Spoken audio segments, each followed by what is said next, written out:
தோழர்களே, doctor B.R.. Ambedkar புகழ் உலகளாவிய வரலாற்றில் வைர வரிகளாக ஒளிவீசுகின்ற நிலையில் பொறுக்குமா ஆரியம்? அனைத்து அழிக்கும் மகா வித்தையாளர்களின் விதைக்காது விளையும் கழனியல்லவா ஆரியம்?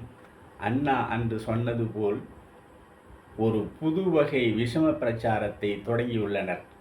Doctor B.R.. அம்பேத்கர் அவர்களை ஏதோ அரசியலமைப்பு சட்ட வரைவு பணியின் இடையில் வந்துவிட்டு செல்லும் ஒரு கதாபாத்திரம் போல சித்தரித்து எல்லாமே பி.என்.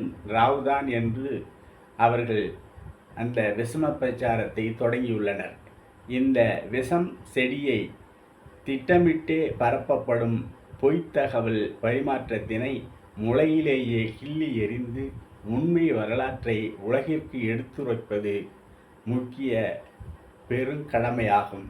இதற்கு முக்கிய காரணி யார் என்பதை எவராலும் எளிதில் புரிந்து கொள்ள முடியும் என்கிறார் ஆசிரியர் திராவிடர் கழக தலைவர் கி. வீரமணி அவர்கள்.